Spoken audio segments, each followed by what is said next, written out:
head coach? Yeah, it's one of the things we're doing right now with the team is not getting too high or too low at any point, but there's certainly a great deal of excitement and pride of what's going on right now. I try not to tell the team a lot of war stories from when I was a player, but 28 years ago today, my father passed away. And the next day I played at UCLA before going back to see my family, and played a good game, and we won the game. And it's always been a very, very emotional moment in my life. And at the end of the year, I think it was USA Today said it was the most courageous performance of the year. And the only reason I say that is because what the guys did today trumps anything I did. I'm so proud of them. I mean, the adversity we have gone through, we continue to go through, the challenges we continue to live through. They're staying together, they're playing hard, they believed in it. And so many times, you know, good things happen today, so many times bad things happen today. But the amount of pride that I have in my team is off the charts. And if we would have lost that game, the amount of pride I have for that team would be equally off the charts. All right, first question is from RJ Abadia. Go ahead, RJ. Coach, I think you were already started on your way, but can you filter that win through the prism of the core values that you guys talk about all the time that really seem to show up today? Can't you ask a simple question, RJ? Never. I didn't go to Stanford. I can't process all that.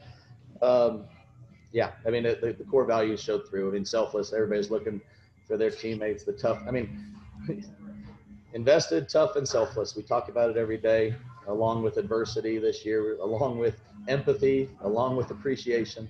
But those core values I do hold dear to my heart, and it hurts when they're not executed, but today they were executed. And we don't have one example of those, or each one, we have many examples. And just maybe as just one individual example, just Spencer's effort on both sides of the court, it really looked like he was not 100% out there today.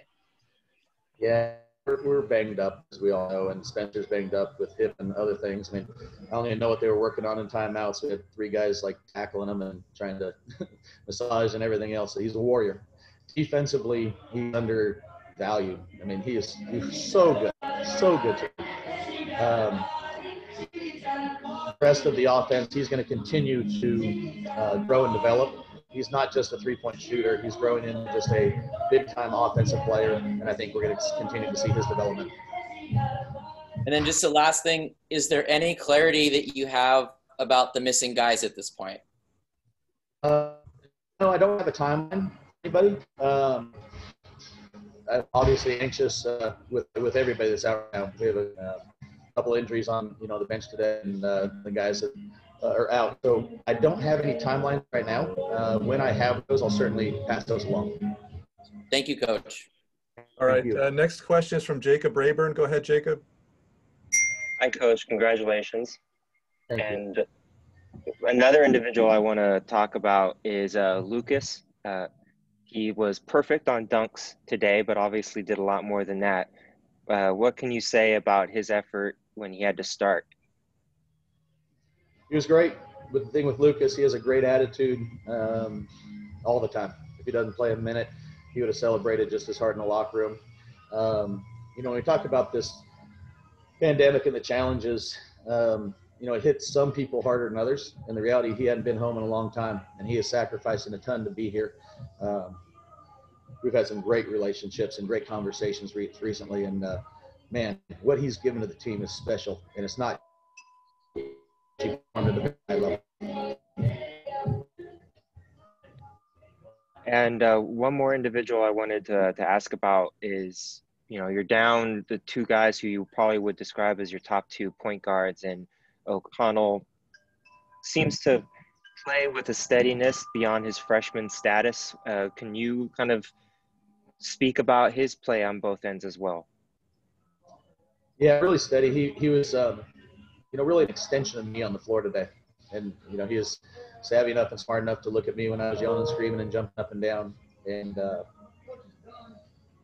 led the team, organized the team, made big shots, played his tail off defensively. So it was a fantastic performance. And my last thing, you've already discussed you know, the absence of the three guys who weren't able to play today. I just wanted to double check if Zaire and Dejan were with the team today. They were not present in the gym. Thank you, Coach. All right, next question is for Michael Roberson. Go ahead, Michael. All right, Coach, definitely had to earn your salary today. Had to devise a last-second play. And you had a scenario where Delaire split the free throws, which would have made it a three-point game. You know, you feel a little safe, but he split it, so now it's a two-point game. Then they get an and one at the other end. So what was the emotion at that moment that now you guys were down one instead of being up or down one instead of being up or it being tied possibly? Yeah, there's emotional roller coasters, but you know, for myself and the team, we're pretty lost in the game, calling the next play, trying to focus on the next play. I mean, yeah, the wind gets out. I think I use the phrase "lose yourself in the game," and we were lost in the game. So yeah, we knew it was a bad possession, a bad play, and we didn't want the result, but we moved on to the next run quick. All right, next question is from Jim Seamus. Go ahead, Jim. Coach, .08 on the clock. Do you ever allow defeat to sink in your mind in terms of being able to pull off that play? What was your emotion like during that situation? Yeah, that was actually really easy. I knew exactly what I wanted to run. It doesn't mean it's going to work, but I knew exactly what I wanted to run. We went over that play 2 days ago. I'm not sure if I said this to you guys or the radio I just did, but the USC game, we had an impromptu practice because the game didn't happen. And one of the things we worked on were special situations. And I got mad at the guys because they were a little sloppy with a few of them. And both the inbound pass in that situation and then at point 8, both of those plays we went over, and I told the guys, you guys better know these things because I may not have a timeout. I said, I like to keep timeouts, but I may not. And so I can't necessarily draw it up. So you guys need to know these things. And they prove again, they're Stanford kids and they know it and they learn it. But in practice, I would have given them a C- of knowing everything. But today, I'll give them a passing grade of an A.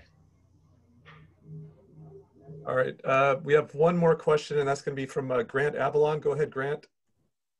Coach, so often we talk about defense in terms of, great individual players, guys who can lock down on the ball and whatever. And you were without 3 of those guys today, and yet you still largely got it done on that end. Can you talk about just the strength of the team defense and knowing positioning and all of that? Yeah, the team defense is certainly there. But look, Spencer's an elite defender. Oscar's an elite defender. And I would say everybody else out there is getting better, learning their positions with the potential to get even better. We were tied together with everything we were doing. We knew the game plan. We knew what they were doing generally. And, the general actions, we were trying to play them appropriately. And the guys certainly, again, I using the phrase tied together and 5 guys playing as a cohesive unit. All right, Coach, thanks very much for your time. And then we'll have Oscar da Silva coming on in a second. Thank you, guys.